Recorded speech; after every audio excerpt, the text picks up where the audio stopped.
Welcome everyone. This is Alex for the Coaster Spot, and we're right next to the outdoor roller coaster. It's going to be Adventure Bay Water Park, which is at the Adventureland Resort. This is included in your ticket. Hours do vary from the amusement park, so be sure to check those out. Usually it seems like it opens about an hour later than the rest of the park. You do walk through the park's gift shop where you can get things that you might have forgotten for your day, such as swimsuits, swim diapers, aqua shoes, sunscreen, all the type of stuff you need for your water park day. The park is cash free, so you're gonna have to have a credit card or use a machine to convert it. And here's just an overview of the whole water park. As you can see, it's not very big, but they have some unique stuff. I think it's pretty good for the most part.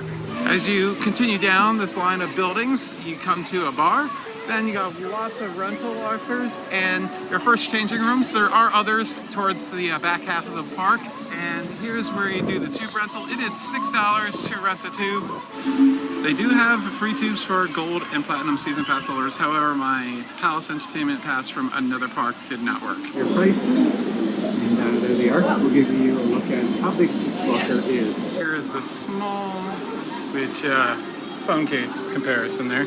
There's the medium, and there is the jumbo, which you can see is huge and probably can split amongst multiple families. And our first of two major eateries in the water park is going to be Parrot's Perch, which has more snack food than the other one, as we'll see in a moment. You get veggie dogs though, walking tacos, pizza. Prices are decent, I'd say. And our next thing is going to be this little splash pad, a few little water elements. And the first thing you're going to come to is this giant water playground, Kokomo Cove, which has 3 larger slides and then a couple of intermediate ones and then some small ones. And then the giant water tipping bucket up there. I love all the theming there. The hatched roof, the parrot, a little pirate ship up there on the wind vane. Looks awesome.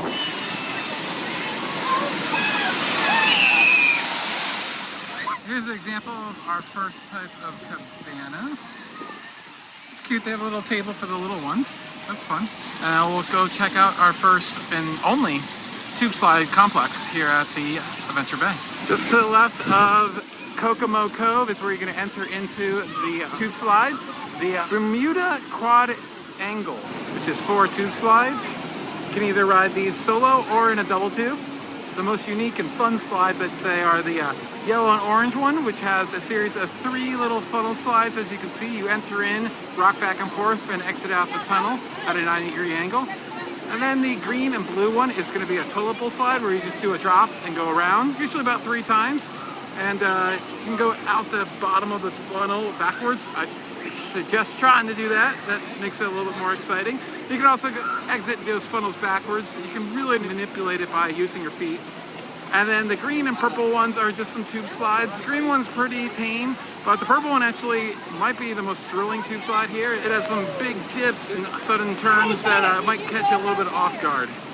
And then on the other side of Kokomo Cove is going to be Typhoon, which is a double tube slide, kind of raft slide. You face each other, you go through some dark tunnels, and then you go through one funnel, just like the other slide, but there's just one of it, and it's bigger. That is it for the tube slides. One thing about the Lazy River is that I'm not a big fan of is there are no free tubes. You absolutely have to rent them, and I'm almost positive you cannot bring your own tube to the park. So, not a big fan of that. I like relaxing and just laying back and going around. I'm not really a fan of trying to stay afloat or walking through, as I'm doing right now. And I got a duck right now anyways, because this bridge is too low. You can bring your beer into the Lazy River, which is fantastic. And there are multiple entrances and exits, stairs, and including this ramp, so you don't need to go over a bridge. You can just go on the ramp and cross, like a ford, which is cool.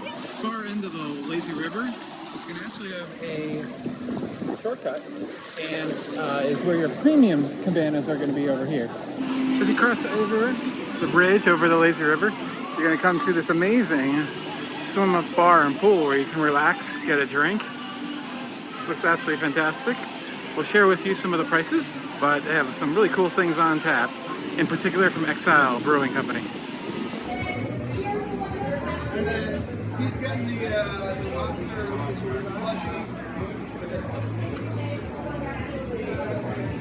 And you are able to access that poolside bar from the land on the other side and the back side there. Our final slides before we head over to the wave pool in the back of the park are going to be the Reef Racer, which are mat slides. There are 6 of them, so you get to race 5 of your friends down 3 dips on a little mat. It's fun, and the landing is not too violent for your front side. And then the speed slides are these giant freefall body slides. They are a little rough on the back for sure. Even with a water shirt, I got pretty uncomfortable, and the stop is a little violent. Definitely suggest the red, white, and blue one. It has a little pre-dip, so you kind of feel more weightlessness. And if you're scared of these two, definitely do that one first, because the other one, the green one, you have to literally peer over the edge to start yourself, so you just look straight down at a tremendous free fall. There are cabanas all around the water park, and this is where you rent them, and that cabana rental office also gives you a chance to buy more of your water park needs for the day. And we have another bar back here, which is fantastic, and another place to get lots of food. It's the GrubHub. Pretty basic food, except for the popcorn shrimp. That looks fun.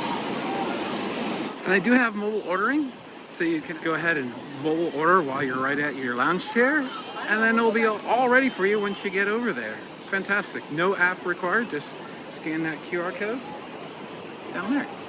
And here is Iowa's largest wave pool. Not a lot of competition. The only other wave pool I know personally is going to be over at Lost Island, but you can see it's a straight pattern there, so the waves are going all the way across instead of like a diamond. Very frequent, I like that, and they are crashing, which is always nice. So it's a very fun wave pool, and it is absolutely huge. As you can see, when it's not as busy, they didn't use the entire thing. It's kind of sectioned off into 2 sections. Here's the Shipwreck Shores pool, which has a wading pool at the far end with some slides and that pirate ship and some interactive elements. Then you have the swim up bar in the middle and some floaty things that you can hang out on. And then the lily pad walk over there on the right. That's a lot of fun. I'm too tall for it. It's sad. And there's a better look at that swim up bar. It's the same menu as the other bar, so no need to describe it again. And that is everything you can do at Adventure Bay at the Adventureland Resort. We do have a tour of the entire amusement park as well available, so go check that out. And if you have any additional questions that I might not have answered in this video, be sure to put them in the comments down below. I'll do my best to answer them for you. But I like the water park. I've actually been there twice, and next time I go to Adventureland, I probably would go again, especially if they added something new, which I think they desperately need. One more slide complex or a water coaster, something else. It does seem to get pretty busy, so I think it warrants it in the future. So thank you so much for watching. Like, comment, and subscribe. This has been Alex for the Coaster Spot. See ya!